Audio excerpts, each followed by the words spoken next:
Thank you so much. And next we recognize Congressmember Ted Lieu for 5 minutes. Thank you, Judy.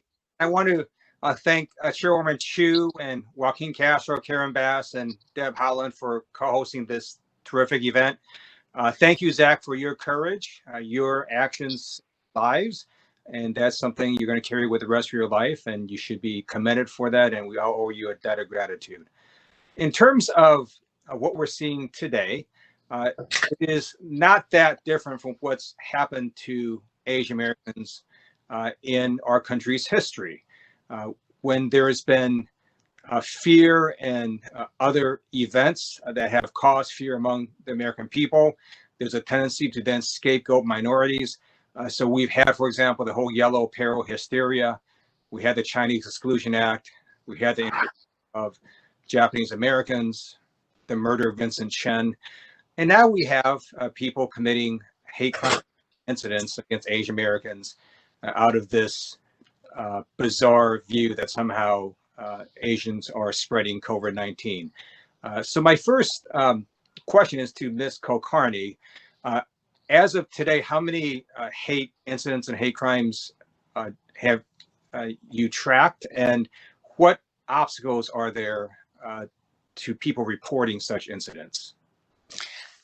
Thank you, Congressman Lieu, for your question. So thus far, we have just under 2,600 incident reports made to stop AAPI hate. And what we understand in terms of some of those obstacles are that, you know, in some cases, people don't necessarily know about our reporting center. We're, of course, doing the best we can to provide that information. Additionally, you know, there is that fear and trepidation that people have. What we try to make clear about our reporting center, and I know the ones from Advancing Justice and other organizations do the same in terms of keeping personal information, identifying information confidential. We don't release any of that information without the explicit permission of individuals.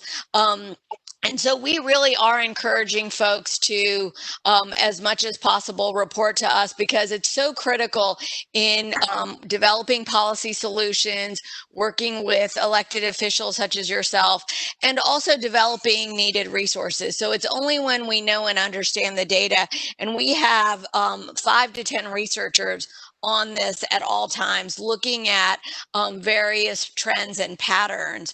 And so the other point I want to make too is that our forum is available in 11 Asian languages. So individuals should not feel that if they're not English proficient that they cannot fill out the forms. So again, the key to us is just getting the word out to folks, making sure that they're aware of the resources, and also addressing that fear element, because as Tammy herself had said, that individuals are, you know, we are raised to, you know, to just put our heads down, work hard, not to raise certain issues. And so it's as a result of that, I think that a number of folks haven't necessarily come forward. Go ahead. Please. What is the website where they can report these incidents? It is stopaapihate.org. Great, thank you. So recently, I worked with Judy Chu and other members of Capac and led a letter signed by 150 bipartisan members of Congress to the Department of Justice, asking basically the Department of Justice to do more. And so my question is to both John and Michael, what do you believe the Department of Justice can do to try to mitigate this issue of hate crimes against Asian Americans? Well, this is John. Let me start. First thing is, and this isn't just on the Department of Justice, but I would ask Congress to pass the No Hate Act, because the No Hate Act would give a lot more resources to both state and local government for the reporting of hate crimes and hate incidents. As Manju said, part of the problem is resources.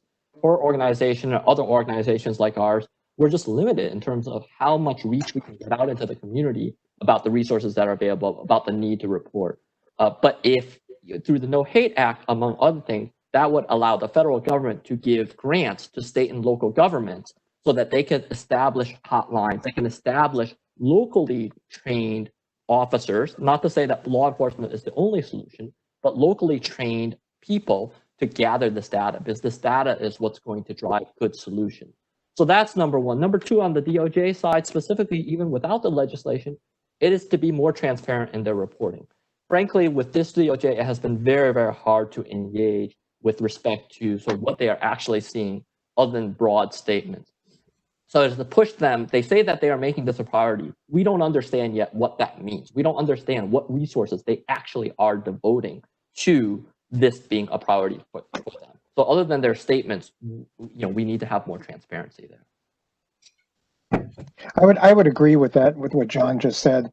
The fact is that entities like the Community Relations Service and others have been activated in the way they have been in other incidents of national emergency, like an earthquake or a hurricane. And this is the kind of thing where DOJ needs to step up to the plate and step up in a big way. And it's been pretty, as John said, pretty obtuse and opaque about exactly what it is they are doing.